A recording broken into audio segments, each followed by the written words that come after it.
हजरत Khabbab Ibnul अरत अल्लाह के नबी सल्लल्लाहु अलैहि वसल्लम के पास तशरीफ लाए। मुसलमानों की शुरुआती दौर की बात है, अभी मक्का में इस्लाम पनपना शुरू हुआ था।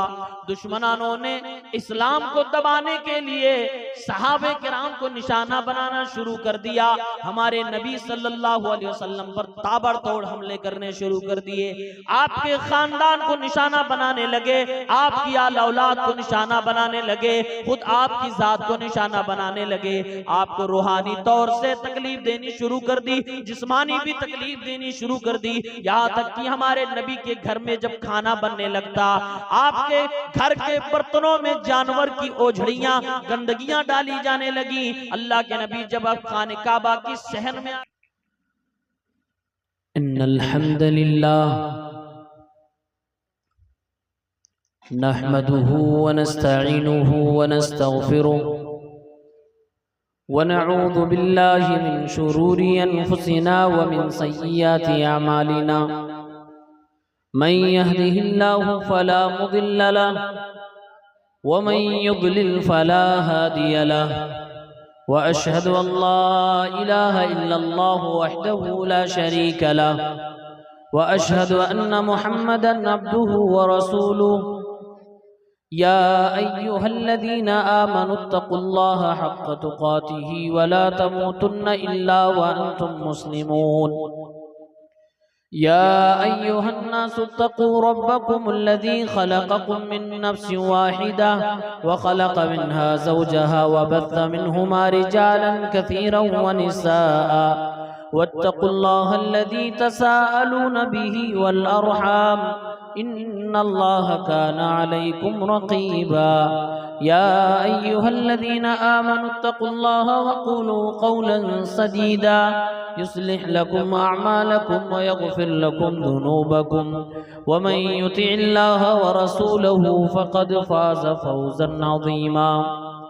अम्मा बअदु फ़इन्न खैरल हदीस किताबुल्लाह व खैरल हदी हदी मुहम्मदिन सल्लल्लाहु अलैहि वसल्लम व शर्रल उमूरि मुहदसातुहा व कुल्लु मुहदसतिन बिदअह व कुल्लु बिदअतिन ज़लालह व कुल्लु ज़लालतिन फिन्नार।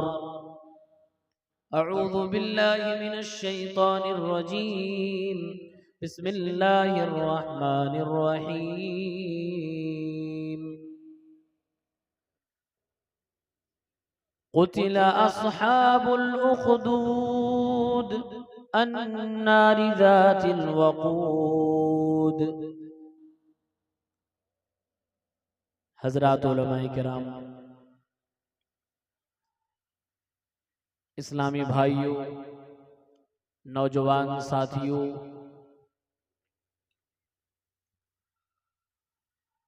पर्दा नशीं माँ और बहनों,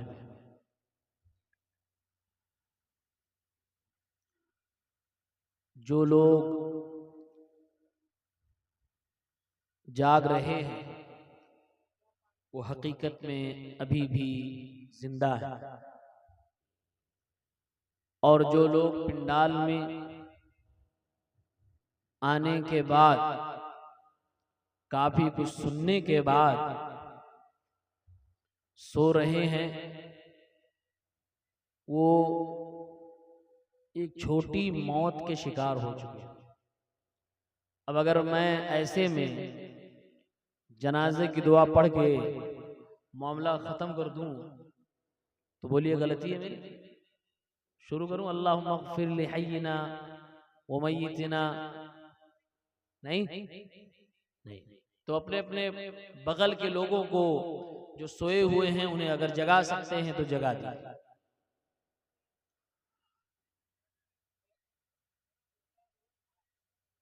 आज माहे अप्रैल की 10 तारीख लग चुकी है। प्रोग्राम 9 का मैंने दिया था।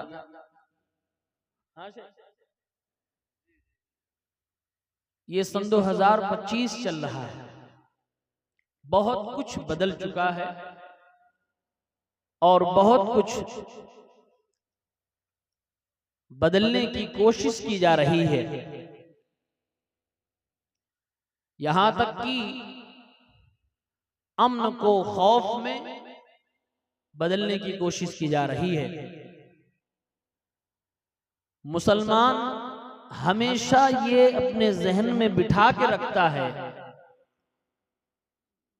कि हम पैदा हुए हैं अल्लाह की इबादत के लिए। 10 साल, 20 साल, 30 साल, 40, 50, 60, 70, 80 जो भी मुकद्दर में अल्लाह ताला ने उम्र लिख रखी है, उसको जीने के बाद हमें चला जाना है। ये दुनिया की जिंदगी हमारी असली और हकीकी जिंदगी नहीं। हमारे दादा आदम अलैहिस्सलाम जब पैदा किए गए तो जन्नत में डाले गए थे। हमारे दादा का घर तो जन्नत में और हम उनकी औलाद हैं। हमारा भी असली घर जन्नत में है, हमें उसी जन्नत में पलट के जाना है। उसके लिए जो भी हमें तगोदो करनी पड़े, कोशिश करनी पड़े, हम दुनिया में करें। तो ये एक बात एक मुसलमान अपने ज़हन में बिठा के रखता है। अगर आपको मालूम हो कि जिंदगी गुजारने के बाद जो जिंदगी है बड़ी खुशहाल जिंदगी है, तो आप इस जिंदगी की मुश्किलों को बर्दाश्त कर ले जाएंगे। एक बार पहले एक हदीस सुन लेते हैं। अल्लाह के नबी सल्लल्लाहु अलैहि वसल्लम ने इरशाद फरमाया, अद-दुनिया सिजुनुल मुमिन व जन्नतुल काफिर। ये दुनिया मोमिनों के लिए कैद खाना है और काफिरों के लिए तो जन्नत है, आजादी है। उनके लिए नेमतें हैं, खुशियां हैं, न डर है न खौफ। ये दुनिया मोमिनों के लिए कैद खाना है, जेल है, और काफिरों के लिए तो जन्नत है। अल्लाह के नबी सल्लल्लाहु अलैहि वसल्लम की मुत्तफक अलैह रिवायत है। सही तरीन हदीस की किताबों में ये हदीस मौजूद।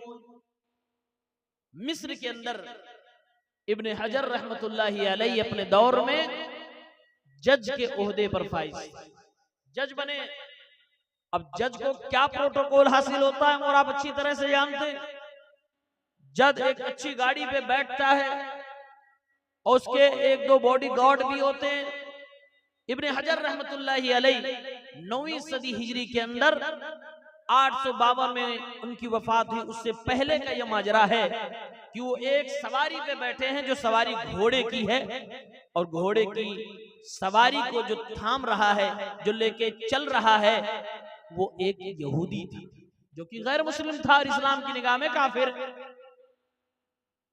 उस यहूदी को ये हदीस मालूम थी। इब्ने हजर रहमतुल्लाहि अलैहि से कहने लगा, इमाम इब्ने हजर रहमतुल्लाहि अलैहि, आपके हदीस की किताबों में ये बात लिखी गई है, अद-दुनिया सिजनुल मोमिन, कि दुनिया मोमिनों के लिए कैद खाना है और काफिरों के लिए जन्नत है। लेकिन अगर हम अपने ऊपर और आपके ऊपर ये हदीस फिट करें, आपके हिसाब से मैं काफिर हूं और आप मोमिन बंदे, अल्लाह रब्बुल आलमीन के मुसलमान बंदे हैं। आपका स्टेटस देखिए, आपकी सवारी देखिए, मैं आपका नौकर हूं, आप मेरे मालिक हैं। आप सवारी पे सवार हैं, मैं जमीन पे चल रहा हूं। आप घोड़े की सवारी कर रहे हैं, मैं पैदल चल रहा हूं। तो इस हिसाब से तो आपके लिए दुनिया जन्नत हो गई और मेरे लिए दुनिया कैद खाना हो गया, क्योंकि मैं आपकी नौकरी कर रहा हूं, आपकी गुलामी कर रहा हूं। फिर आपके नबी ने जो ये फरमाया, अद-दुनिया सिजुनुल मुमिन व जन्नतुल काफिर, की दुनिया मोमिनों के लिए कैद खाना है और काफिरों के लिए जन्नत है, तो ये हदीस कैसे सही साबित हो सकती है? बात समझ में आई यहूदी की? इमाम इब्ने हजर रहमतुल्लाह अलैहि ने फरमाया, ऐ अल्लाह के बंदे, ऐ यहूदी, अल्लाह के नबी सल्लल्लाहु अलैहि वसल्लम की हदीस को पढ़ और गौर कर। ये दुनिया मोमिनों के लिए कैद खाना है। एक मोमिन मरने के बाद जन्नत में जाएगा और जन्नत में जाने के बाद उसे जो जो नेमतें मिलने वाली हैं, जो जो वहां पर उसको आशाई से मिलने वाली है, जितने बड़े बड़े महल्लात मिलने वाले, हूर मिलने वाली हैं और फल फ्रूट मिलने वाले, जो जो नेमतें अल्लाह देने वाला है, उन नेमतों को एक बार तो तसव्वुर कर, तसव्वुर भी नहीं कर सकता है। अल्लाह जन्नत की नेमतों के बारे में इरशाद फरमाता है कि ये जन्नत की नेमतें ऐसी हैं, वलकुम फीहा मा तश्तही अनफुसुकुम वलकुम फीहा फीहा मा तदउन, उस जन्नत के अंदर वो सारी की सारी चीजें पाई जाएंगी जिसकी ख्वाहिश तुम्हारे दिल को होगी, जो मांगोगे वो मिलेगा ही, जो सोचोगे ख्वाहिश करोगे वो सारी की सारी चीजें तुम्हें मिल जाएंगी। कहा जन्नत को एक बार तो तसव्वुर में ला और उस जन्नत की नेमतों के बारे में सोच। उस जन्नत में अल्लाह ने एक मोमिन बंदे के लिए क्या क्या तैयार कर रखा है, तू सोच भी नहीं सकता, वहां तक पहुंच भी नहीं सकता। और जन्नत के मुकाबले में मेरी जिंदगी को देख, इब्ने हजर की जिंदगी को देख। इब्ने हजर आज एक घोड़े की सवारी पे सवार है और उसकी गुलामी करने के लिए, उसकी सवारी की नकेल को लेकर चलने के लिए एक इंसान है।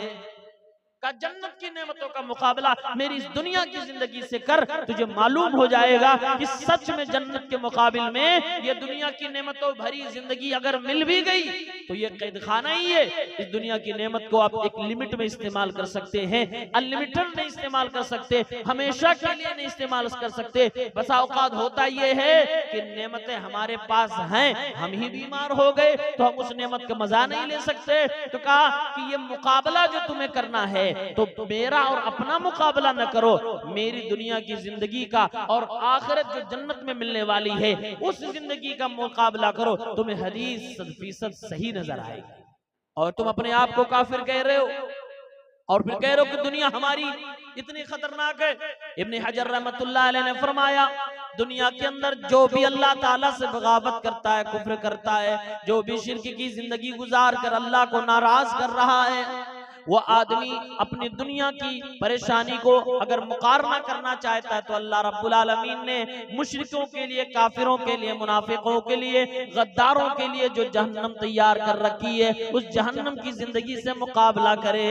अल्लाह के हबीब सल्लल्लाहु अलैहि वसल्लम फरमाते हैं कल क़यामत के दिन एक शख्स को लाया जाएगा जो शख्स जिंदगी के अंदर बहुत ज्यादा नेमतों का फायदा उठाया होगा, खूब ऐशो आराम की जिंदगी उसने गुजारी होगी, एक लम्हे के लिए उसे जहन्नम का सैर कराया जाएगा, उसको एक झलक दिखलाई जाएगी, फिर उससे पूछा जाएगा कि तुम्हें दुनिया के अंदर कौन कौन सी नेमतें मिली थी, कितना मजा दुनिया के अंदर काट के आए हो। वो बंदा कहेगा ऐ अल्लाह रब्बुल आलमीन, ऐ इलाहुल आलमीन, दुनिया में मुझे कभी सुख और आराम मिला भी था, मुझे इसके बारे में कुछ भी पता नहीं है। जहन्नम की एक झलकी पाने के बाद दुनिया की सारी नेमतों को बंदा भूल जाएगा। तो जो भी काफिर ये समझ रहा है कि उसके लिए दुनिया तो कैद खाना है, हजरत इमाम इब्ने हजर रहमतुल्लाह अलैह फरमाते हैं अपनी दुनिया की इस परेशानी को जहन्नम की परेशानी से जोड़ के देखो, तुम्हें लगेगा कि दुनिया में तुम जन्नत में जिंदगी गुजार रहे हो, क्योंकि मरने के बाद की जो जिंदगी है कुफ्फार के लिए, मुशरिकीन के लिए, मुनाफिकीन के लिए और मुसलमानों के दुश्मनों के लिए वो बड़ी खतरनाक जिंदगी है और वो जहन्नम की जिंदगी है। तो बसा औकात ऐसा होता है कि हम मुसलमान दुनिया में जी रहे होते हैं, दुनिया वाले इस दुनिया की जिंदगी को हमारी जहन्नम बनाना चाहते हैं। और एक बहुत बड़े मुल्क का राजा कहता भी है कि मैं मिडिल ईस्ट को जहन्नम बना दूंगा, और बहुत सारे अपने आप को राजा कहने वाले हम मुसलमानों की जिंदगी को अजीरन करना चाहते हैं और हमारी जिंदगी को जहन्नम बनाना चाहते हैं, लेकिन वो नहीं बना सकते। क्यों?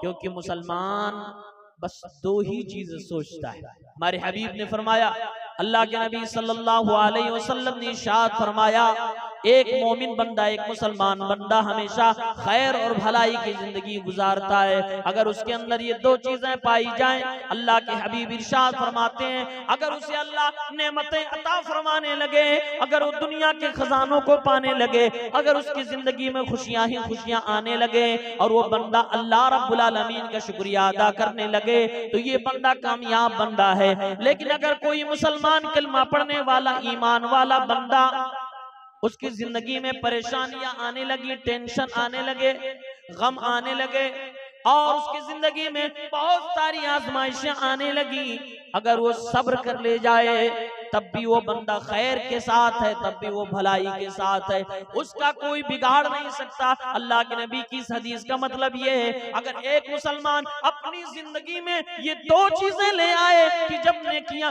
जब उसको नेमतें मिले तो शुक्रिया अदा करे, और जब उसके साथ परेशानियां हो तो अल्लाह रब्बुल आलमीन के लिए सब्र करे।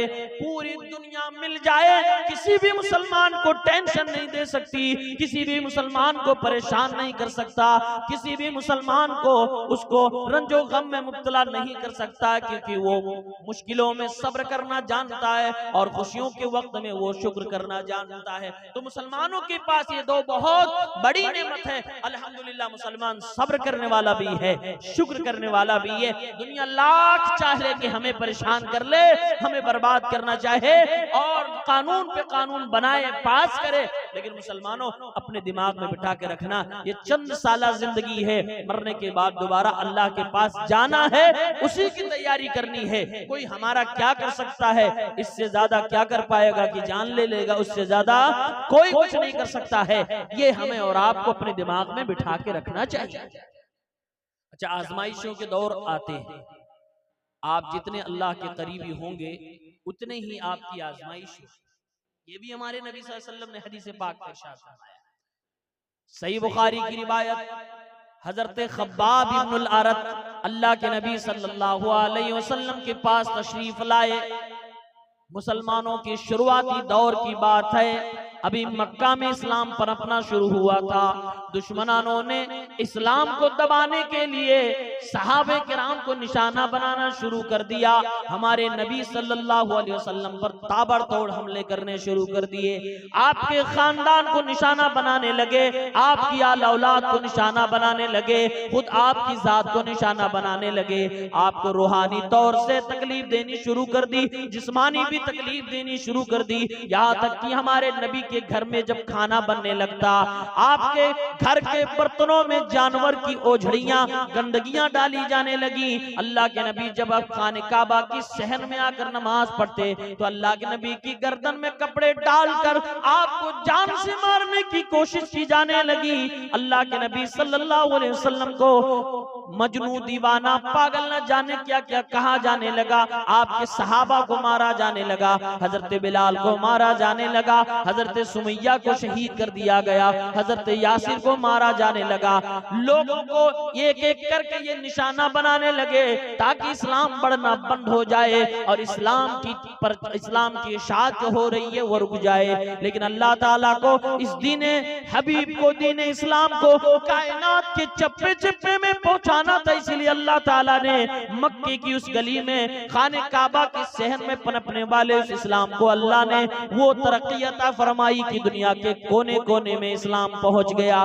शुरू दौर है जब मुसलमानों को सताया जा रहा है, बिलाल रज़ियल्लाहु ताला अन्हु को गले में जंजीरें डालकर मक्के के नौबाशो नौजवान उनको मक्के की गलियों में घसीट रहे हैं, पागलों की तरह उनको दौड़ा रहे हैं और हजरत सुमैया को शहीद किया जा रहा है। इतने में एक सहाबी हजरत खब्बाब इब्नुल अरत अल्लाह के नबी सल्लल्लाहु अलैहि वसल्लम के पास आ गए और कहने लगे, अय अल्लाह के नबी, हम लोग सच पे हैं, इस्लाम को मानने वाले हैं। अय अल्लाह के नबी सल्लल्लाहु अलैहि वसल्लम, आप अल्लाह से दुआ क्यों नहीं कर देते कि अल्लाह ताला हम लोगों की मदद कर दे, अल्लाह ताला हम लोगों के लिए गैब से अपनी कोई मदद नाजिल फरमा दे।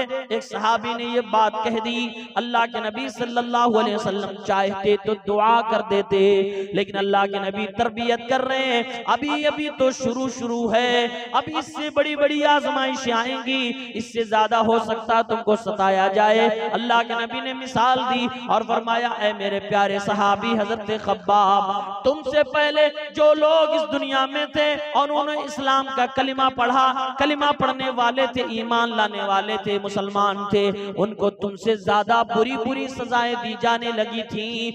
इतनी बुरी सजा दी जाने लगी थी कि एक मुसलमान को लाया जाता था, जमीन में गड़ा खोद के उसको फंसा दिया जाता था, फिर उसके सर के ऊपर एक आरी लाकर जिस्म के 2 टुकड़े कर दिए जाते थे, लोहे की कंघियां लाई जाती थी और उन कंघियों के जरिए से उनके जिस्म से गोश्त उतार लिया जाता था, सिर्फ हड्डियां बाकी रह जाती थी। अल्लाह के नबी ये मिसालें दे रहे हैं अपने उस सहाबी के सामने, जिस सहाबी ने अल्लाह के नबी सल्लल्लाहु अलैहि अलैहि वसल्लम से अल्लाह की मदद के लिए गुहार लगाई और आगे आपने इरशाद फरमाया वमा यसुद्दु ज़ालिका अन दीनिही। ऐ मेरे सहाबी आप गौर से सुन लीजिए, पहले के मुसलमानों को इससे ज्यादा सजाएं मिली, जिस्म के दो टुकड़े कर दिए गए, गोश्त और हड्डी को अलग कर दिया गया, वमा यसुद्दु ज़ालिका अन दीनिही।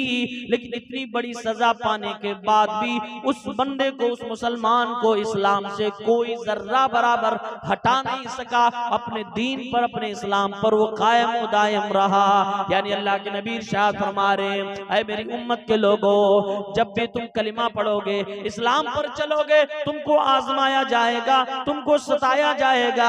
ये भी हो सकता है तुमको तोड़ दिया जाए, जिस्म के गोश्त उतार लिए जाए, तुमको चीर दिया जाए, दो टुकड़ों में कर दिया जाए, लेकिन तुम्हें साबित कदम रहना है। क्योंकि हमारे आबा अजदाद जो भी कलिमा पढ़ने वाले थे, सब लोगों ने यही रिवायत रखी है, वमा यसुद्दु ज़ालिका अन दीनिही। वो अपने दीन से नहीं पलटे हैं, हमें और आपको भी अपने दीन से पलटना नहीं है। अल्लाह ताला कुरान में कई जगहों पे कहता है कि ये कुफार चाहते ही हैं कि तुम बस अपना कलिमा छोड़ दो, तुम इस्लाम छोड़ दो, तुम तौहीद छोड़ दो, तुम सुन्नत छोड़ दो और तुम हमारे में आ जाओ, फिर हम तुम्हें कुछ कहना भी छोड़ देंगे, तुम्हें सताना भी छोड़ देंगे, तुम्हारे खिलाफ जो भी कुछ कर रहे हैं सारी चीजों से हम सुबुकदोश हो जाएंगे और तुम्हें गले लगा लेंगे। ये चाहते हैं। अल्लाह फरमाता है, ऐ मेरे नबी और ऐ मेरे नबी के मानने वालों, तुम इनकी इस ख्वाहिश को कभी भी पूरा न करना, ये तुम्हें मुर्तद होता हुआ देखना चाहिए। एक वाकया सुनाऊं, सही मुस्लिम में किताब उज़्ज़ुहद 3005 नंबर पे एक हदीस थोड़ी तफसील तलब है, मैं मुख्तसर पेश कर रहा हूं। हजरत सुहैब रूमी रज़ी अल्लाह ताला अन्हु ने इस हदीस को बयान किया है। कहते हैं अल्लाह के नबी सल्लल्लाहु अलैहि वसल्लम ने इरशाद फरमाया कि पहले जमाने में एक राजा था। आजकल जो ओहदे पे होता है उसको एक नशा होता है, तो नशेड़ी ओहदेदारों के लिए हदीस पाक है। एक राजा था पहले जमाने में, बड़ा फिरौन टाइप राजा, वो भी कहता था मैं रब हूं, जैसे फिरौन कहता था, लेकिन वो फिरौन नहीं था। अल्लाह के नबी सल्लल्लाहु अलैहि वसल्लम ने इरशाद फरमाया, उस राजा की सल्तनत में जादूगरी का मामला बड़ा उरूज पर था। एक जादूगर था, बड़ा टैलेंटेड था, बूढ़ा हो गया। राजा जी से कहता, राजा जी मैं उम्र दराज हो गया हूं, कोई ज़हीन और फतीन टैलेंटेड होशियार बच्चा हमें दीजिए, मैं अपनी जादूगरी उसे सिखा दूं। कहीं ऐसा ना हो कि मैं भी दुनिया से चला जाऊं, मेरा हुनर भी चला जाए, तो मेरा हुनर, मेरी सलाहियत एक बच्चे में आ जाए। मुझे एक बच्चा दीजिए, मैं उसे पढ़ाना चाहता हूं, जादूगरी सिखाना चाहता हूं। अच्छा, एक बात गौर करने की है, जादूगरी हराम है इस्लाम में, उसकी तालीम हराम, उसको सीखना हराम, उसको सिखाना हराम।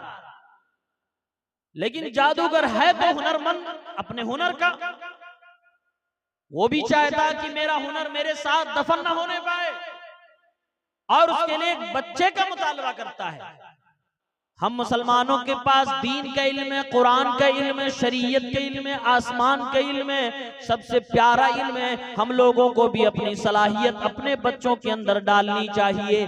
इसीलिए मस्जिदें बनाई जाती हैं, इसीलिए मदरसे बनाए जाते हैं, ताकि हमारे और आपके पास जो इल्म है वो हमारी अगली जनरेशन को पहुंच जाए, हमारी आने वाली नस्ल को पहुंच जाए। जादूगर ने कहा, राजा ने कहा कोई बात नहीं, मुल्क में, शहर में ज़हीन और फतीन बच्चों को तलाश किया गया, एक बच्चा सेलेक्ट किया गया कि ये जादूगर के पास जाएगा और जादूगरी सीखेगा। आप देखिए आगे क्या होता है। अब बच्चे को टाइम फिक्स किया कि रोजाना तुम जादूगर के पास जाओगे और जादूगरी सीखोगे। बच्चा रोजाना जादूगर के पास जाकर जादूगरी सीखने लगा, लेकिन जादूगर के घर जब जाता था तो रास्ते में एक अल्लाह वाले का घर भी पड़ता था, एक राहिब का भी, एक इबादत गुजार का भी घर पड़ता था।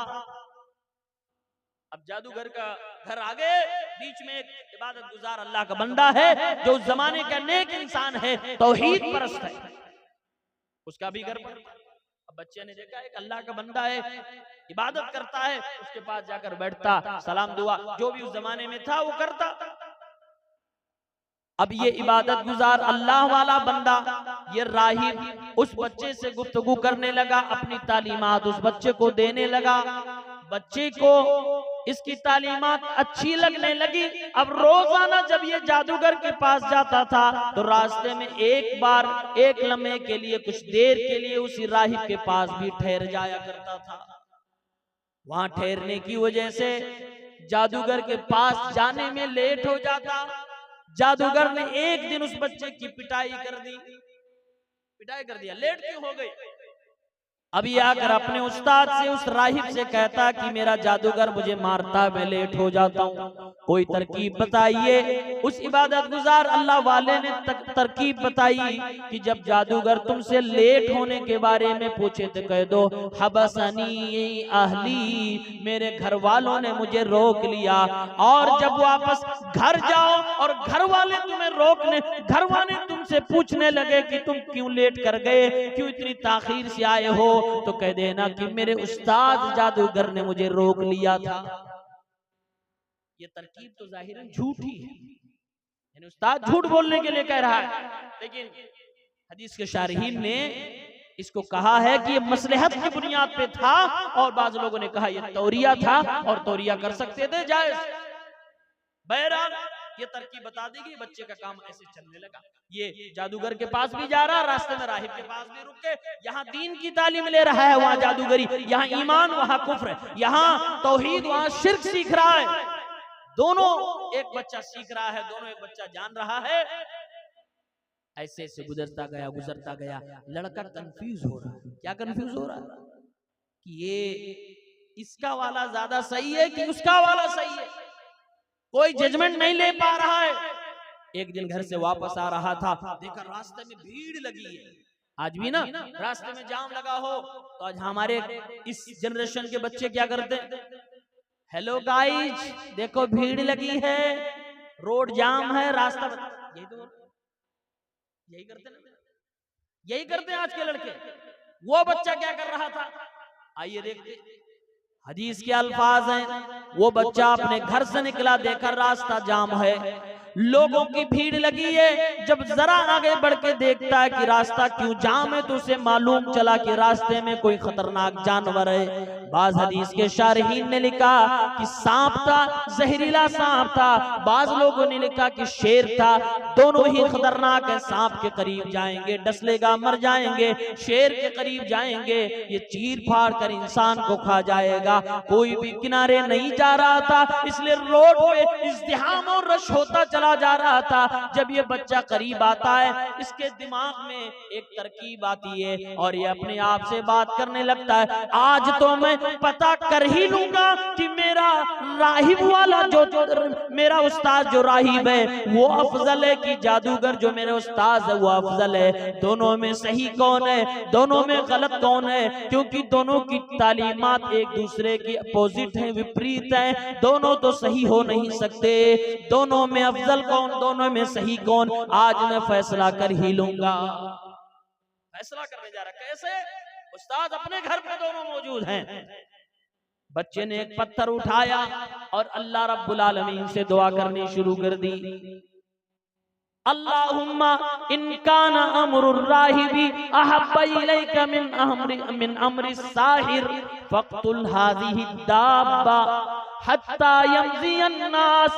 ऐ रब्बुल आलमीन, ऐ इलाहुल आलमीन, बड़े बड़े शशो पंज में हूँ, मैं फैसला नहीं कर पा रहा हूँ कि राहिब की तालीमात अच्छी है कि जादूगर की तालीमात अच्छी है। ऐ अल्लाह, मेरे हाथ में ये पत्थर है, लोगों को भीड़ लगी हुई है, मैं इस पत्थर को फेंक कर इस जानवर को मारना चाहता हूँ। ऐ अल्लाह रब्बुल आलमीन, लेकिन मैं साथ में एक एक्सपेरिमेंट, एक तजर्बा भी करना चाहता हूँ। ऐ रब्बुल आलमीन, अगर मेरे राहिब इबादत गुजार अल्लाह वाले बंदे की तालीमात सही है और वो बंदा सही है, तो इस पत्थर के जरिए से इस जानवर को और इस खतरनाक दरिंदे को मार डालना। और अगर जादूगर की तालीमात अच्छी हैं तो फिर इस पत्थर से जानवर न मरे।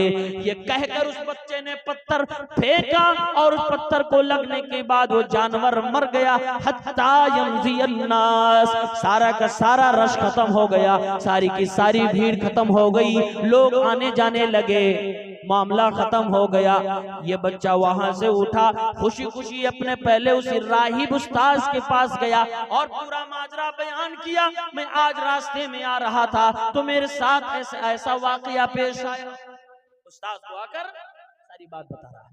आज के जमाने के लड़के वीडियो बना के सोशल मीडिया पहले डालते, बाद में आकर उस्ताद को खबर होती तो ठीक, नहीं तो आकर बोलते सर आपने लग रहा है मेरी रील देखी, मेरा ब्लॉग देखा ही नहीं देखा आपने, मैंने तो पोस्ट किया था आपने देखा है। उस्ताद को आकर बता रहा मेरे साथ ऐसा। उस्ताद खुश होगा कि नाराज?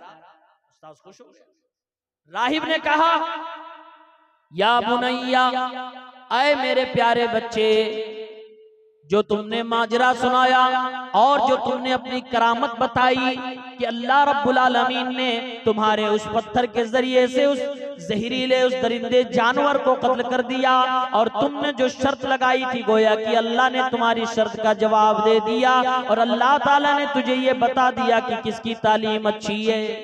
आए मेरे बच्चे, लेकिन मेरा भी फैसला सुन ले। आज की इस वाक़ये के बाद से मेरी निगाह में तेरा रुतबा बढ़ गया, तेरा मर्तबा बढ़ गया,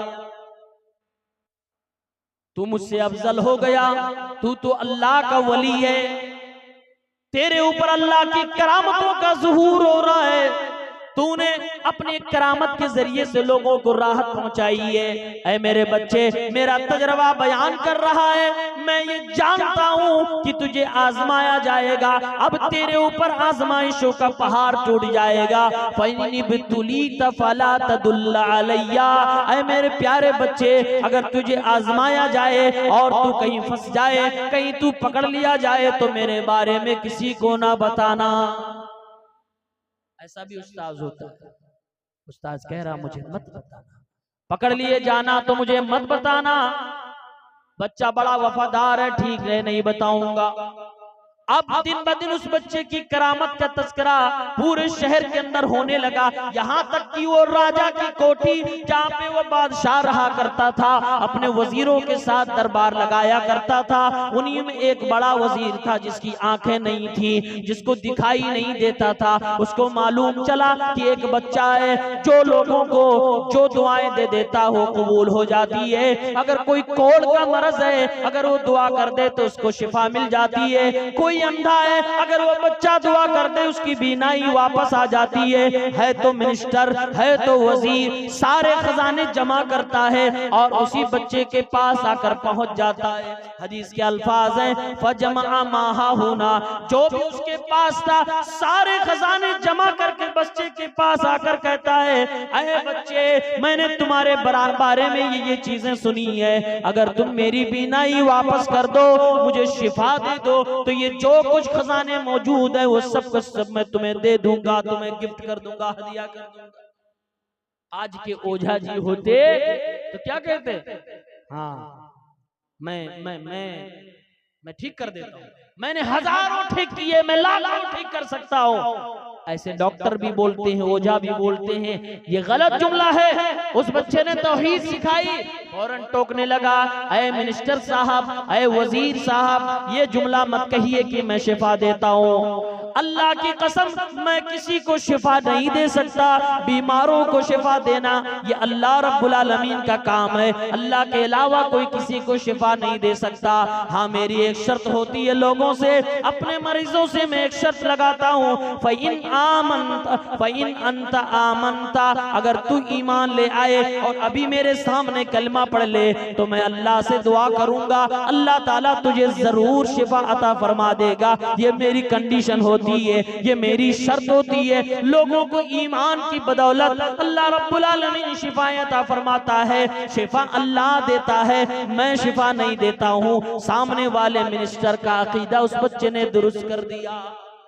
देखिए आलिम उलमा और बहुत सारे डॉक्टरों के लिए इसमें नसीहत है कि कभी कभी मरीज, कभी कभी आपके सामने वाला आपको क्रेडिट देना चाहेगा और क्रेडिट में गुलू करेगा, आपको वो दर्जा देना चाहेगा जो अल्लाह के लिए खास है, फौरन आप उसे वहीं पर टोक देंगे जैसे ये बच्चे ने टोक दिया। उसने कहा ठीक है, जो भी है शिफा जो भी है जैसे भी है मुझे मिलनी चाहिए, तो कंडीशन यही है कि तुम मुसलमान बनो। कहा ठीक है मैं कलिमा पढ़ लेता हूँ। कलिमा पढ़ा, ईमान कबूल किया। अब उस बच्चे ने अल्लाह से दुआ मांगी, ऐ अल्लाह मेरे सामने एक मरीज है, आंख की बीनाई नहीं है, ईमान कबूल कर लिया है, रब्बुल आलमीन इसे शिफा अता फरमा दे। अल्लाह ताला ने उसकी निगाहें वापस कर देखने लगा। हदीस के अल्फाज, अगले दिन वो मिनिस्टर, वो वजीर अपने राजा के पास जाता है, हाकिम के पास जाता है, जैसे दाएं बाएं लोग बैठते थे वहीं जाकर बैठता है। अब पहले तो देख नहीं पाता था, उसको कुछ दिखाई नहीं देता था, और जो शख्स न देखता हो उसके देखने का अंदाज ही अलग होता है। अब जब आंखें दिखने लगी, दिखाई देने लगा, अब राजा के सामने बैठा तो बड़ा चक्कर मकर देख रहा, राजा से आंख मिलाना चाह रहा है। राजा ने देखा उसकी तरफ पलट के, अरे कल तुझे नहीं दिखाई देता था, आज तू देखने लगा, ये तेरी बीनाई कैसे वापस आई, ये माजरा कैसे हुआ, ये चमत्कार तेरे साथ कैसे हुआ? उसने कहा रद्दल्लाहु अलैया बसरी, अल्लाह ताला ने, मेरे रब ने मेरी बीनाई वापस कर दी है। बादशाह कहने लगा व रब्बुन लका गैरी, क्या मेरे अलावा भी तेरा रब है? कहा अभी तक मैं तेरा रब था, तू मुझे छोड़कर किसी और का रब बोल रहा है। उस अल्लाह के बंदे ने जवाब दिया, रब्बी व रब्बुक अल्लाह, मेरा और तेरा दोनों का रब अल्लाह रब्बुल आलमीन है। अब वो बादशाह आपे से बाहर हो गया, फौरन अपने हुकूमत और ताकत के नशे में आ गया और अपने जल्लादों को हुक्म देता है कि मेरे इस मिनिस्टर को इसकी गद्दारी की वजह से सजा दी जाए और इसको मारा जाए। ये कहां से सीख के आया है और कैसे इसको शिफा मिली, कैसे इसकी बीनाई वापस आई? उसको मारा जाने लगा, इतना पीटा गया, इतना पीटा गया कि मजबूरन उसको बोलना पड़ा कि मुझे फलां बच्चे के जरिए से ये शिफा मिली है। बच्चे का पता बतला दिया, बच्चे को भी पकड़कर उसी मजमे में लाया गया। बादशाह उस बच्चे से कहता है, तुमको मैंने जादूगरी सीखने के लिए फलां जादूगर के पास भेजा और तुमने अपनी जादूगरी से क्या क्या कर डाला है। वो नहीं मानने को तैयार। ये ईमान की बरकतें, ये तौहीद की बरकतें, वो उसको जादूगरी समझ रहा है। इसीलिए बच्चे से कह रहा कि कम से कम तुम मुझे ये बताओ कि तुम जादूगर को छोड़कर किसी और के पास जाते थे कि नहीं जाते थे? वो बच्चा बताने को तैयार नहीं, क्योंकि उस्ताद ने ये इल्तिमास कर रखा था। अब बच्चों को भी सजा दी जाने लगी, यहाँ तक कि बच्चा भी बोलने पे मजबूर हो गया कि हाँ हमारा एक उस्ताद था, वो फला उस्ताद था। अब उसके आदमी लोग गए, वो राहिब को भी पकड़ के ले आए। तीनों मुजरिम उसी बादशाह के सामने खड़े हुए। कौन कौन? वो बच्चा भी खड़ा है और वो मरीज जिसकी बीनाई वापस आ गई वो भी खड़ा है, और वो उस्ताद वो राहिब वो भी खड़ा है। अब बादशाह ने कहा अपने लोगों से, इन तीनों को सजा देना शुरू करो।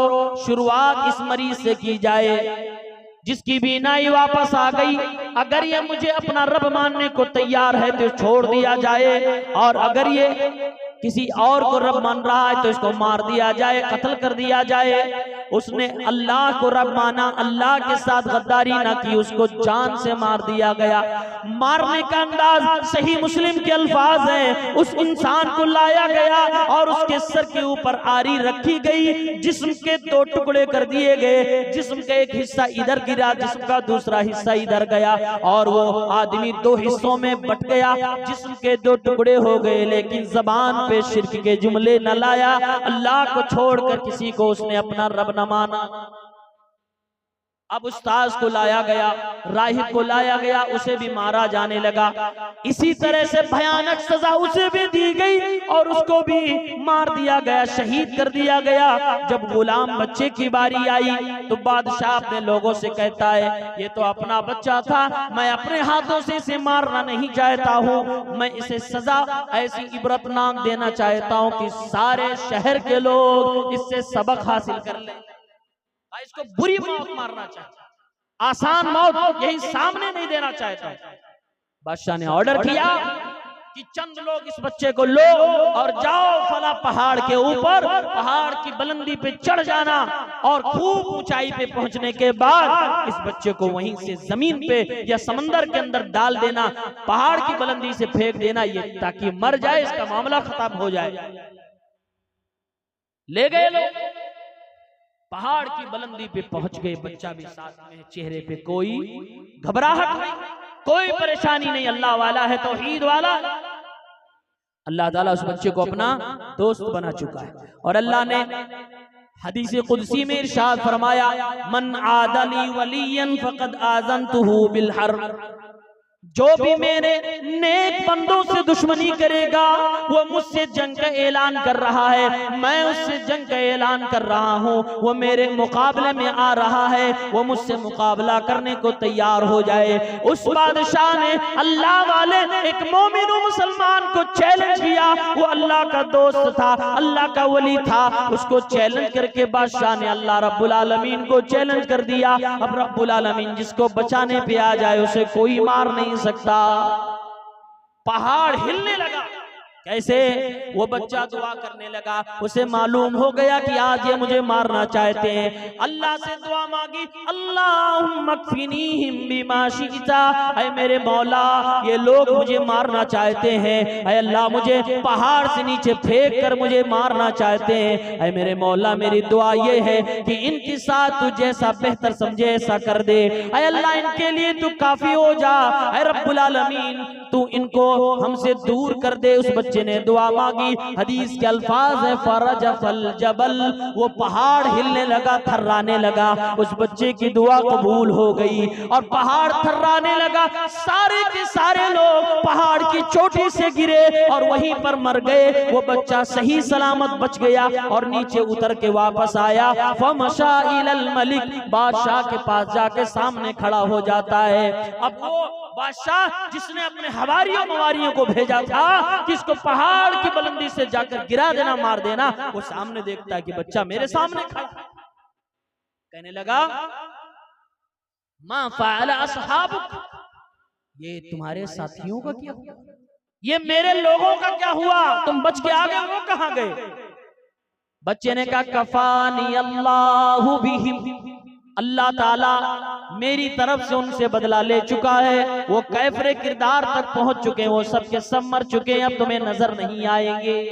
चैलेंज कर रहा हो भी अल्लाह का बंदा बादशाह। और गुस्से में आया, दूसरा ग्रुप तैयार किया और कहता है इस बच्चे को पकड़ो और कश्ती तैयार करो, समंदर के बीचों बीच में ऐसी कश्ती लेके जाओ जो कश्ती ना डूबे, और बीचों बीच में पहुंचने के बाद इस बच्चे को वहीं पर फेंक देना, समंदर में डूब जाए, मर जाए। ये लोग भी लेके गए। बच्चा कश्ती पे सवार बीचों बीच समंदर में पहुंच चुका। अल्लाह से दुआ फिर वही करता है, अल्लाहुम्मा कफिनीहिम बिमा शि'ता। इतनी प्यारी दुआ ये है, ऐ मुसलमानों, जब कोई आपको नाजायज सताने लगे और आप पर जुल्म ताबड़तोड़ करने लगे, आपकी जबान से अगर बद्दुआ निकल रही है तो ये दुआ अल्लाह रब्बुल आलमीन से कर लिया करना जो इस बच्चे ने दुआ की थी, अल्लाहुम्मा कफिनीहिम बिमा शि'ता। ऐ अल्लाह रब्बुल आलमीन ये मुझ अकेले को सताना चाहते, मारना चाहते हैं, तो मेरी जानिब से इनसे बदला ले ले। बच्चे ने वहां भी दुआ की और दुआ अल्लाह कबूल करता है। कश्ती के सारे वो लोग जो मारने के लिए आए थे खुद डूब के मर गए और वो बच्चा सही सलामत फिर बच गया। फिर अगले दिन बादशाह के सामने जाकर खड़ा हुआ। फिर बादशाह ने वही सवाल किया, मा फ़अल अस्हाबुक, तेरे साथियों का क्या हुआ? कहा सब के सब डूब गए, अल्लाह ने बदला ले लिया, सब मर चुके हैं। बादशाह और झल्लाया और तीसरा ग्रुप तैयार कर रहा है कि तीसरी बार इसे मारा जाए। बादशाह ने कहा, राजा जी, बादशाह सलामत, खबरदार खबरदार, आप मुझे मार नहीं सकते, मेरी हिफाजत मेरा रब कर रहा है। सुनो, मुझे मारना है तो मेरी तदबीर इख्तियार करो, मैं तुम्हें बता रहा हूं मुझे कैसे मारना है। बादशाह हैरान, एक अल्लाह वाला है जो इतनी बड़ी सल्तनत को हिला कर रख डाला, तौहीद का पावर उसके पास है, अल्लाह से दोस्ती, अल्लाह से ताल्लुक, यही उसकी ताकत है। ईमान, रूहानी ताकत, यही उसकी ताकत है जो आज हम मुसलमानों में मौजूद नहीं है। हमारे पास बहुत सारे वसाइल हैं, हम अपनाना भी चाहते हैं, लेकिन हम रूहानी ताकत अपनी ईमानी ताकत नहीं बनाना चाहते। याद रखो मुसलमानों, रूहानी और ईमानी ताकत अगर तुम्हारे पास नहीं है, दुनिया के सारे वसाइल आप इख्तियार कर लीजिए, अल्लाह तुम्हें कामयाबी नहीं देगा। अल्लाह ताला कहता है पहले ईमानी ताकत होनी चाहिए, बाद में तुम्हें दुनियावी असबाब इख्तियार करने हैं, लेकिन ईमानी ताकत में कमी नहीं आनी चाहिए जो इस बच्चे के पास मौजूद थी। बच्चे ने बादशाह से कहा, बादशाह सलामत मुझे मारना चाहते हैं, लो मैं आइडिया आपको देता हूँ, ये मेरी कमान है, ये मेरी तीर है, तुम मेरी तीर लो, मेरी कमान लो और मुझे एक फांसी के फंदे पे लटकाओ, एक लकड़ी के ऊपर मुझे वहां पर बांध दो, लटका दो और लोगों का मजमा जम्मे गफीर जमा करो, जो भी आपके मानने वाले, आपके रियाया और प्रजा हैं, उन सबको जमा करो और ये तीर मुझे तुम मार दो, मैं इस तीर से मर जाऊंगा, लेकिन एक शर्त है, शर्त ये है कि इसको चलाने से पहले तुम्हें एक दुआ पढ़नी पड़ेगी। वो दुआ क्या है? बच्चे ने कहा कि मुझे मारना चाहते हो, ये तीर और ये कमान ले लो, लेकिन मारने से पहले पढ़ लेना बिस्मिल्लाहि रब्बिल गुलाम। इस बच्चे के रब अल्लाह रब्बुल आलमीन के नाम से ये मैं तीर चला रहा हूँ और इसको मैं मारने की कोशिश कर रहा हूँ। बच्चे ने कहा ये पढ़ के तुम मारना। उसने तीर चलाई, सारा मजमा है, पूरी सल्तनत जमा है, लोगों की भीड़ लगी हुई है, वो एक बच्चा सूली पे लटका हुआ है, मारने वाला उसे मारने जा रहा है। बड़ा अजीबो गरीब मंजर है। मंजर ऐसा है कि जो मरने जा रहा है उसी ने आइडिया दिया है और चैलेंज कर रहा है कि मेरा रब वो रब है, वो अगर जिलाने पे आ जाए तो मुझे नहीं मार सकते, पहाड़ों की बुलंदी से भी गिरा के, समंदर की गहराई में भी डुबो के, मारने वाला तो वो है, जिलाने वाला तो ये है। वो बादशाह को मजबूर करके उसकी औकात दिखा रहा है, मेरे रब के सामने तुम्हारी कोई हैसियत नहीं है, तुम मुझे मारोगे भी तो मेरे रब का नाम लेके मारोगे तो मुझे मौत आएगी, तब वो रब मुझे मौत देगा। उसने तीर चलाई, बिस्मिल्लाहि रब्बिल गुलाम कहकर। वो तीर, हदीस के अल्फाज हैं, कान और आंखों के दरमियान जो जगह जो कनपटी होती है, इसी पे जाके वो तीर लगती है। बच्चे का ये सर, ये कनपटी जख्मी हो जाता है। बच्चा अपने हाथ उठाकर अपने उसी जख्म में उंगली डालता है और मुस्कुराकर अपनी दुनिया को छोड़ के अल्लाह की तरफ चला जाता है। इन्ना लिल्लाहि व इन्ना इलैहि राजिऊन। उसका इंतकाल हो गया, उस बच्चे का मरना था। सारा मजमा कहने लगा आमन्ना बिरब्बिल गुलाम, आमन्ना बिरब्बिल गुलाम, आमन्ना बिरब्बिल गुलाम। हम इस बच्चे के रब पर ईमान लाते हैं। सबने कलमा पढ़ना शुरू कर दिया, सब ला इलाहा इल्लल्लाह पढ़ने लगे, उस अल्लाह रब्बुल आलमीन के बंदे बनने लगे। सारा माजरा पलट गया। बादशाह बच्चे को क्यों मार रहा था? क्योंकि बच्चा एक अल्लाह को मानने वाला था। बच्चे ने मरते मरते सबक दे दिया, ऐ दुनिया के जालिम व जाबिर, अपने हुकूमत के नशे में चूर हुक्मरानों, सुनो, तुम जो खत्म करना चाहते हो, मैं मरते मरते वो सारा कुछ करके चला जाऊंगा कि तुम्हारी सारी प्लानिंग पे पानी फिर जाएगा। बच्चे ने अपनी जान से दावत दे दी और अल्लाह की हक्कानियत को साबित कर दिया। सारा मजमा मुसलमान। बादशाह को होश नहीं। किसी वजीर ने आकर कहा, जनाब आप जिस चीज के लिए उसको मारना चाहते थे वो तो मरते मरते कर गया। कहा क्या हुआ? कहा सारी जनता उसी बच्चे के रब को अपना रब मानने लगी है जिसका नाम लेकर आपने मारा था। बिस्मिल्लाहि रब्बिल गुलाम जो कहा था, उसी अल्लाह को सब लोग मानने लगे। अब बादशाह पूरे आपे से बाहर कि ये क्या हो गया, मुझसे कितनी बड़ी गलती हो गई। हुक्म देता है, ऐसे सरफिरे लोग होते हैं, हुक्म देता है ये जो सड़कें हमने बनवा रखी हैं, सड़कों के किनारे खाई खोदी जाए और उस खाई में जितनी बुरी तरह से आग लगा सकते हो आग लगाओ, खूब आग को दहकाओ। जो भी उस बच्चे के रब को अपना रब मानता है, मुझे अपना रब नहीं मानता, सबको एक तरफ से उसके अंदर डाल दो, जला डालो, सबको खाकिस्तर कर दो, सबकी जिंदगी छीन लो। इतना क्रूरता वाला, जुल्म बर्बरियत वाला ऑर्डर इसी जमीन पर किसी इंसान ने पास कर दिया और अपने सारे वजीरों को ये हुक्मनामा जारी कर दिया। इस पे अमल भी हुआ ये कि जितने लोगों ने कलमा पढ़ा था सबको पकड़ा गया और उस दहकती हुई आग के अंदर डाल दिया गया। सारे के सारे लोग जल गए और जब लोग जल रहे थे, चीख रहे थे, चिल्ला रहे थे, जान जा रही थी, तो ये कमबख्त, ये बेईमान, ये दुश्मनाने इस्लाम, ये अल्लाह रब्बुल आलमीन के गद्दार, ये लोग उसी दहाने पे बैठकर उन लोगों की चीखें सुन रहे थे और आंखों से देख रहे थे, जरा भी इनको रहम ना आ रहा था। अल्लाह ताला ने उस जमाने की इस वाक़े को जो हमारे नबी सल्लल्लाहु अलैहि वसल्लम ने अपनी ज़बान मुबारक से बयान किया, कुरान करीम के अंदर भी अल्लाह ने इसको मेंशन किया। और मक्का के सरजमीन पे जब मुसलमान सताए जा रहे थे, अल्लाह इनको तसल्ली देने के लिए इस वाक़े का हवाला दे रहा है। ऐ मुसलमानों, ऐ मेरे नबी मोहम्मद अरबी सल्लल्लाहु अलैहि वसल्लम पर ईमान लाने वाले वस्साबिकूनल अव्वलून, अल्लाह के नबी के प्यारे प्यारे नए नए सहाबे कराम, तुम्हें सताया जा रहा है। वो बिलाल, वो सुहैब रोमी, ये सारे के सारे सहाबा सताए जा रहे हैं। अल्लाह ताला हौसला दे रहा है कि ऐ मुसलमानों तुम परेशान ना हो। जैसे एक बच्चे की अल्लाह ने मदद फरमाई थी, अल्लाह ऐसे आज भी तुम्हारी मदद कर सकता है। अल्लाह की मदद का इंतजार करो और अल्लाह के नबी के दीन पर साबित कदम हो जाओ। अल्लाह ताला ने हौसला दिया और आसमान से कुरान करीम की आयतों को उतारा और नबी पाक को तसल्ली दी, सहाबा को तसल्ली दी। क्या दी तसल्ली?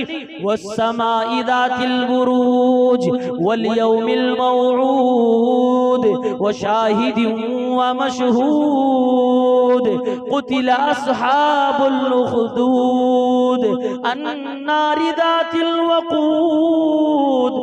कसम है बुर्जों वाले आसमान की, कसम है सूरज वाले आसमान की, कसम है सितारों वाले आसमान की, कसम है चांद वाले आसमान की, कसम है सैयारों वाले आसमान की, कसम है कहकशाओं वाले आसमान की, कसम है वादा किए गए दिन की, कसम है क़यामत के दिन की, कसम है जुमे के दिन की, कसम है अरफा के दिन की, कसम है हाजिर होने वाले और हाजिर की जाने वाली सारी चीजों की। कुतिला अस्हाबुल उखदूद।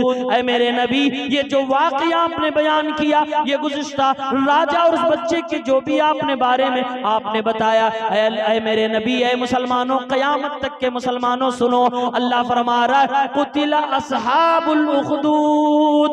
ये आग में जलाने वाले लोगों पर अल्लाह की लानत बरस रही है। अल्लाह ताला इनको हलाक करेगा, बर्बाद करेगा। जिन लोगों ने आग जलाई और उस आग के अंदर मुसलमानों को डालकर जला डाला, अल्लाह ने अपना फैसला सुना दिया। जरा अंदाजा करो अल्लाह फैसला क्या सुना रहा है। अल्लाह फरमा रहा है कि जिन लोगों ने उस वक्त के मुसलमानों को मारा था, ऐ मेरे नबी घबराओ नहीं, आज भी कुफ्फारे मक्का अगर आपको मार रहे हैं, आपके साथियों को सता रहे हैं, उनको भी इबरत पकड़ना चाहिए। जैसे उन पर मैं लानत बरसा रहा हूँ, हलाकत उनके मुकद्दर हुई है, ऐसे आज के जालिमों को भी मैं मिटा सकता हूँ। मैं इन पर भी लानत बरसा सकता हूँ, हलाकत बर्बादी इनके भी मुकद्दर कर सकता हूँ। मेरे नबी बस जस्ट वेट एंड वॉच, इंतजार कीजिए, सही वक्त का इंतजार कीजिए। अल्लाह ताला कुरान की आयतें उतार रहा है, अन्नारि ज़ातिल वक़ूद इज़ हुम अलैहा क़ुऊद व हुम अला मा यफ़अलून बिल मुमिनीन शुहूद। ऐ मेरे नबी, वो मंजर न भूलिएगा कि जब वो लोग मुसलमानों को आग में डालने के बाद बैठ के देख रहे थे, चटखारे ले रहे थे, मजे ले रहे थे। देखो ये आमन्ना बिरब्बिल गुलाम कहने वाले जल रहे हैं और मजे ले रहे थे, उनका रब नहीं बचा रहा है। अल्लाह फरमा रहा है मेरे नबी, ऐ मेरे नबी के सहाबा, ये मत समझना कि मैं नहीं जानता था, मैं सब जानता था कि मेरे ऊपर ईमान लाने वाले जलाए जा रहे हैं, मारे जा रहे हैं, मैं सब कुछ देख रहा था। लेकिन ये मेरे बंदों की आजमाइश थी, उनका नतीजा जन्नत मिलने वाला है और जलाने वालों का नतीजा ये है कुतिला अस्हाबुल उखदूद। इन लोगों को जलाया जाएगा, इन लोगों को हलाको बर्बाद किया जाएगा। अल्लाह फिर फरमा रहा है मेरे नबी और क़यामत तक आने वाले मुसलमानों, तुम्हें सताया जाएगा, तुम्हें मारा जाएगा, तुम्हें परेशान किया जाएगा। क्यों?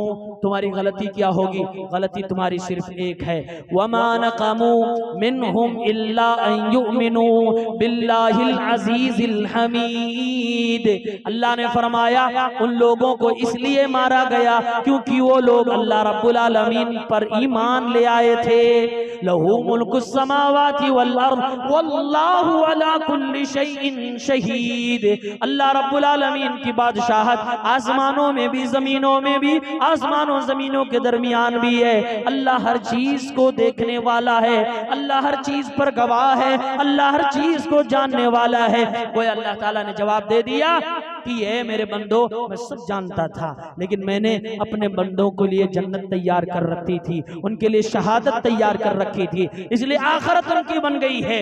आज भी अगर कोई ऐसा करेगा और कोई मजलूमाना तरीके से शहीद कर दिया गया, मार दिया गया उसके ईमान की, इस्लाम की वजह से, तो उसको भी यही ठिकाना है, वो जन्नत में जाएगा। और जो मारने वाले हैं, जुल्म करने वाले हैं, अल्लाह ताला अपना फैसला उनको सुनाते हुए फरमा रहा है, इन्नल्लज़ीना फ़तनुल मुमिनीना वल मुमिनात सुम्मा लम यतूबू फलहुम अज़ाबु जहन्नम वलहुम अज़ाबुल हरीक। जिन लोगों ने मोमिन मर्दों और मोमिना औरतों को फितनों में मुब्तला किया, उन्हें आग में जला डाला, उनको सजाएं दी, उन पर अज़ाब मुसल्लत कर दिए, अल्लाह ताला फरमा रहा है उनके लिए दर्दनाक अजाब है, उनके लिए जहन्नम का अजाब है, जला देने वाला अजाब है। एक शर्त है, अगर ये लोग तौबा नहीं किए, सुम्मा लम यतूबू, अगर तौबा नहीं किए, कौन लोग? जिन्होंने जलाया, जिन्होंने मारा,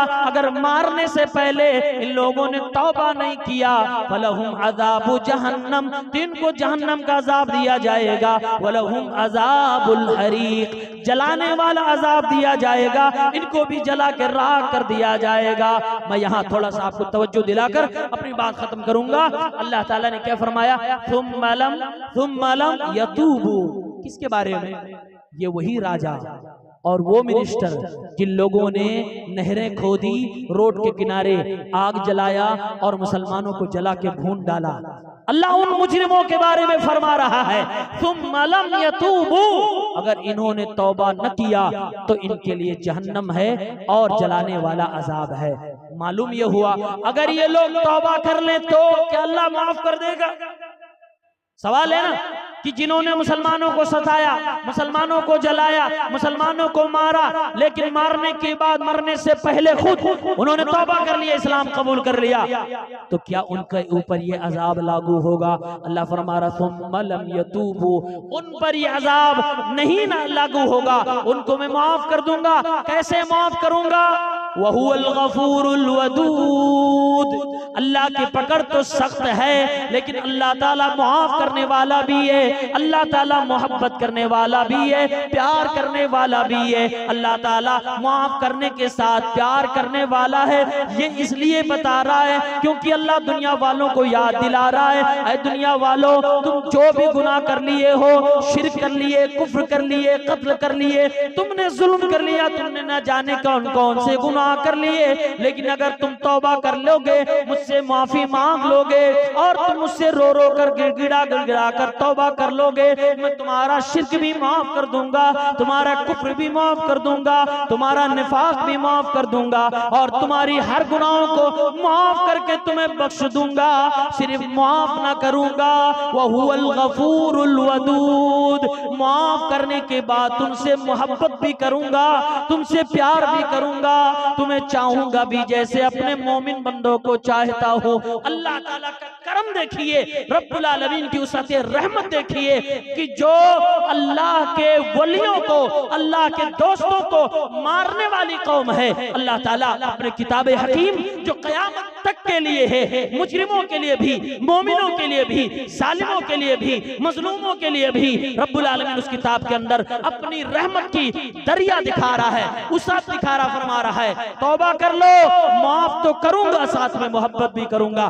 फर्क है हमारे और और आप में आपका आपके भाई से लफड़ा हो जाए, आपका आपकी बीवी से लफड़ा हो जाए और खूब झगड़े हो जाए, बेइंतहा इख्तलाफात हो जाए, अगर कोई कहे माफ कर दो, आप हो सकता है कि माफ कर दे, लेकिन अगला कहे माफ करने के बाद मुझसे ऐसे ही मोहब्बत करो जैसे पहले करते थे, इंसान नहीं कर पाएगा। इंसान कहेगा दिल एक ही है, टूटने के बाद जुड़ नहीं सकता है। रब्बुल आलमीन बयान फरमा रहा है मोहब्बत इंसान भी करता है, माफ इंसान भी करता है, लेकिन मेरे माफ करने और मोहब्बत करने में फर्क क्या है?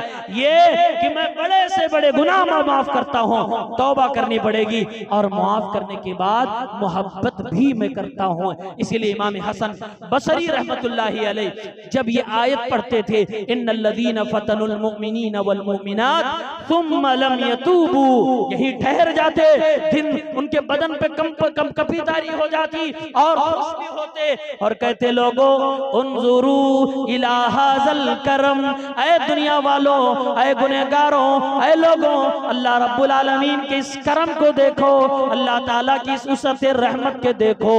अहरकू औलियाहू, जिन लोगों ने अल्लाह के दोस्तों को जला डाला, हुआ यदऊहुम इला तौबा, वो अल्लाह अपने उन्हीं बंदों पर रहम करना चाहता है तो उनको अपने लिए अपने पास बुला रहा है, तौबा की दावत दे रहा है। ये अल्लाह का करम नहीं तो कौन सी बात है? ये अल्लाह का करम ही है, अल्लाह की रहमत ही है। रब्बुल आलमीन दुनिया के बड़े बड़े गुनहगारों को दावत दे रहा है, तौबा कर लो, माफ भी करूंगा, प्यार भी करूंगा। अल्लाह ताला ने ये कुरान करीम के अंदर फैसला सुना दिया और अपने नबी को फरमाया, ऐ नबी परेशान ना होइए, ऐ मुसलमानों परेशान ना हो, अल्लाह सब कुछ देख रहा है। वल्लाहु अला कुल्ली शैइन शहीद, जब वो बदला लेने पे आएगा फ़अलुल लिमा युरीद, कोई उसके फैसले को टाल नहीं सकता है। वो उस बच्चे को जैसे बचा रहा था वैसे तुम्हें भी बचाएगा, लेकिन शर्त ये है उस बच्चे जैसी तौहीद तुम्हारे पास होनी चाहिए, जो इतनी सी क्रेडिट लेने को तैयार नहीं कि हाँ मैं शिफा दे रहा हूं, नहीं नहीं नहीं, वो कह रहा अल्लाह शिफा दे रहा है, इन्नी ला अशफी इन्नमा यशफी अल्लाह, अल्लाह शिफा देता, मैं शिफा नहीं देता। उस बच्चे की तौहीद में दम था, उसकी तौहीद, उसका ईमान मजबूत था। मुसलमानों इसी की आज जरूरत है, अपना ताल्लुक अल्लाह से गहरा करे, ईमान अपना मजबूत करे, अल्लाह से जो आपका रिश्ता रूहानी है उसको मजबूत करे, दुनिया के वसाइल को इख्तियार करे, अल्लाह जरूर मदद करेगा। आज शायद हम इतने गुनहगार हैं कि हम अल्लाह से कोसों दूर हो गए हैं। अल्लाह कहता है वल्लाहु अला कुल्ली शैइन शहीद, वो सब कुछ देख रहा है, जमीन पे क्या हो रहा है अल्लाह देख रहा है, हमें को आपको भी देख रहा है, हमारे साथ क्या हो रहा है अल्लाह देख रहा है। लेकिन अल्लाह मदद कब करता है? अल्लाह जब देखता मेरे बंदे मदद के मुस्तहिक हैं, मदद के लायक हैं, जब हमारे पास ईमान होगा, तौहीद होगी, तो रब्बुल आलमीन मदद करेगा। जैसे असहाबे बद्र की किया था, जैसे असहाबे उहुद की, असहाबे हुनैन की, नबी करीम सल्लल्लाहु अलैहि वसल्लम की पूरी जिंदगी में अल्लाह बेशुमार मदद अपने बंदों की कर चुका है, पूरी तारीख इंसानियत में अल्लाह अपने बंदों की मदद कर चुका है। बस शर्त क्या है? आपका रिश्ता अल्लाह से मजबूत होना चाहिए, तौहीद आपके पास होनी चाहिए, ईमान आपका मजबूत होना चाहिए। आज के इस कर्ब अलम के दौर में, परेशानी के दौर में, जुल्म बर्बरियत के दौर में, हर जानिब से खौफ के दौर में भी हमें इसी चीज को अपनाना होगा, तभी हमें अमन सुकून मिल सकेगा, तभी हमें अल्लाह की मदद मिल सकेगी। अल्लाह ताला से दुआ है रब्बुल आलमीन हम सबको हिदायत अता फरमाए, ईमान और सिरात मुस्तकीम पर गामजन रखे, रब्बुल आलमीन हमें इसी पर साबित कदम रखे। अल्लाह ताला हम सबको कहने सुनने से ज्यादा अमल करने की तौफीक इनायत फरमाए। अल्लाह रब्बुल आलमीन हम सब में, हम लोगों में जो बीमार हैं उनको शिफाए कुल्ली अता फरमाए, जो कर्जदार हैं उनके कर्ज की अदायगी की सबील पैदा फरमा दे। अल्लाह जो भी जुल्म बर्बरियत के जद में है अल्लाह उनकी हिफाजत फरमा। सबसे पहले हमें तौहीद को अपनाने की तौफीक दे अल्लाह, इस जिंदगी को जिंदगी समझकर गुजारने की और आखिरत की तैयारी करने की तौफीक इनायत फरमा। व आखिरु दावाना अनिल हम्दुलिल्लाहि रब्बिल आलमीन। अस्सलामु अलैकुम व रहमतुल्लाहि व बरकातुहू।